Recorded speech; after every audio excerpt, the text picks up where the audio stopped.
আল্লাহ সুবহানাহু ওয়া তাআলা দায়ীদেরকে ডাকবেন, যারা দায়ী, যারা বক্তা, যারা আলেম, যারা ওলামা, যারা মুহাদ্দিস, আল্লাহ যাদেরকে ইলম যাদেরকে দান করেছেন, এইরকম মানুষদেরকে, দায়ীদেরকে, যারা সলাতের কথা বলেছে, জাকাতের কথা বলেছে, এরকম মজলিসে এসে হাজারো হাদিস শুনিয়ে গিয়েছে, এইরকম দিনী দায়ীদেরকে আল্লাহ সুবহানাহু ওয়া তাআলা ডাকবেন, দিয়ে জিজ্ঞাসা করবেন যে তুমি যে কোরআন শিক্ষা গ্রহণ করেছো, কোরআন হাদিস জেনেছো, এর অনুপাতে তুমি কি করেছো?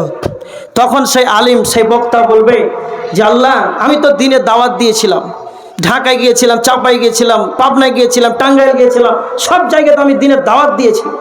তখন আল্লাহ বলবেন যে না, তুমি এই কারণেই দিনের দাওয়াত দিয়েছিলে, এই কারণেই তুমি সালাত আদায় করিয়েছিলে, ইমামতি করেছিলে, এই কারণে তুমি জোরে জোরে কোরআন তেলাওয়াত করছিলে, যে লোক যেন তোমাকে কারি বলে। বলে নাউজুবিল্লাহ, আল্লাহ যেন আমাদেরকে এই নিয়ত থেকে বাঁচায়।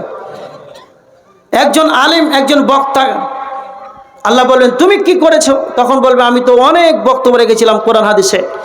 তখন আল্লাহ বলবেন না, তুমি এই কারণেই কোরআন হাদিসের আলোচনা উঁচু কণ্ঠে জোরে বলেছ, তোমাকে যেন মানুষ বড় বক্তা বলে, তোমাকে যেন মানুষ সেই ভাইরাল বক্তা বলে, তোমাকে যেন মানুষ বড় বক্তা, মুফতি, মুহাদ্দিস হিসাবে তোমাকে মানুষ চিনতে পারে, এই কারণে তুমি বক্তব্য রেখেছো।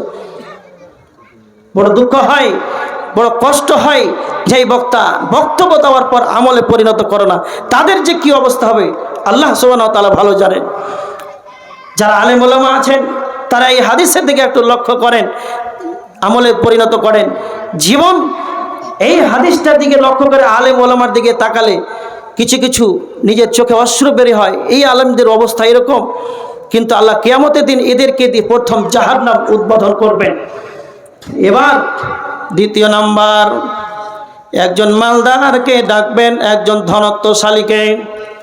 আল্লাহ বলবেন ও ধন সম্পদওয়ালা, ও মালওয়ালা, আমি তোমাকে ঢাকার বুকে কোটি কোটি টাকার মালিক বানিয়েছিলাম।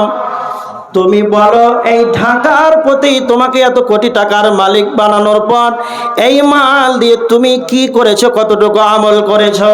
তখন সে বলবে আল্লাহ, আমি এই কাকরান কবরস্থানে উন্নতি কল্পে 1 লক্ষ টাকা দান করেছিলাম, 5 লক্ষ টাকা দান করেছিলাম, 10,000 টাকা দান করেছিলাম, মসজিদের জন্য 5 লক্ষ দিয়েছিলাম, ঈদগাহের জন্য 10,000 দিয়েছিলাম। আল্লাহ বলবেন না, তুমি এই কারণেই দান দিয়েছ মানুষ যেন তোমাকে বলে এই ব্যক্তিটি দানশীল ব্যক্তি, এই ব্যক্তিটি হলো কত ধনত্বশালী। তোমাকে মানুষ দুনিয়াতে বলে নিয়েছে, তোমার আর দুনিয়াতে তোমাকে ধনত্বশালী বলেছে, কোটি কোটি টাকার মালিক বলেছে, তোমাকে মানুষ সম্মান করেছে, তুমি এটা যেটা চেয়েছিলে দুনিয়াতেই তোমার পূর্ণ হয়েছে, আখিরাতে তোমার আর কিছুই নাই। তার মানে ধনত্বশালী ব্যক্তিরা দান করার পর, দান দেওয়ার পরে যদি তাদের নিয়ত ইখলাস যদি না থাকে, তাদের আল্লাহর ভয় যদি না থাকে, যদি নিয়তটা এরকম থাকে আমি দান দিলাম আপনাদের এই কবরস্থানে, সকালবেলাতে চায়ের দোকানে গল্প হবে হাজী আব্দুল সাত্তার 1 লক্ষ টাকা দান করেছে, আমার নামটা চায়ের দোকানে পাঠ করা হবে, আমার নামটা গ্রামগঞ্জে বলা হবে, যখনই কর্মচারী, যখনই রাজমিস্ত্রি কাজ করবে বলে টাকার জন্য টেনশন করো না, আমাদের চেয়ারম্যান আছে, আমাদের ওসি আছে, আমাদের গ্রামের অনধনত্বশালী আছে, আমার নামটা আগে আসবে, এই জন্য আমি দান করেছিলাম। এই রকম হতভাগা যারা দান করার পর যাদের ভিতরে ইখলাস থাকবে না, যাদের খুলসিয়াত থাকবে না, কিয়ামতের দিন তাদের কোনো অধিকার থাকবে না, এই শ্রেণীর মানুষদেরকে আমার আল্লাহ জাহান্নামে দিয়ে জাহান্নামটাকে উদ্বোধন করবেন। নাম্বার 3, শহীদদেরকে ডাকবেন। আল্লাহ, ও শহীদেরা, তোমরা কেন জিহাদ করেছো? তারা একটাই কথা তারা বলবে, আল্লাহ আপনার দ্বীনকে, আপনার জন্য, আপনার দ্বীনকে বাঁচানোর জন্য আমরা এত কষ্ট করেছি, আপনার দ্বীনকে বাঁচানোর জন্য আমরা নিজের জান প্রাণটাকে দিয়ে দিয়েছি।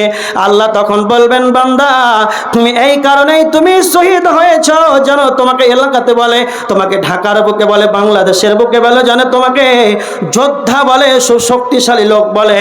এই এই রকম নিয়েতে তুমি যুদ্ধ করেছো, জিহাদ করেছো, প্রচেষ্টা করেছো, এই কারণে তুমি দুনিয়াতে তোমাকে মানুষ যোদ্ধা বলে নিয়েছে, শক্তিশালী তোমাকে বলে নিয়েছে, দুনিয়াতে তুমি তার প্রাপ্য পেয়েছো, আখিরাতে তোমার কিছুই নাই। এই জন্য আমার নবীজি বলছেন এই তিন শ্রেণীর মানুষকে দিয়ে আমার আল্লাহ সুবহানাহু ওয়া তাআলা জাহান্নামটাকে উদ্বোধন করবেন, মানুষই জাহান্নামে যাবে। কারণগুলো আপনাদের সম্মুখে আমি আজকে বললাম, এই কারণেই মানুষ জাহান্নামে যাবে।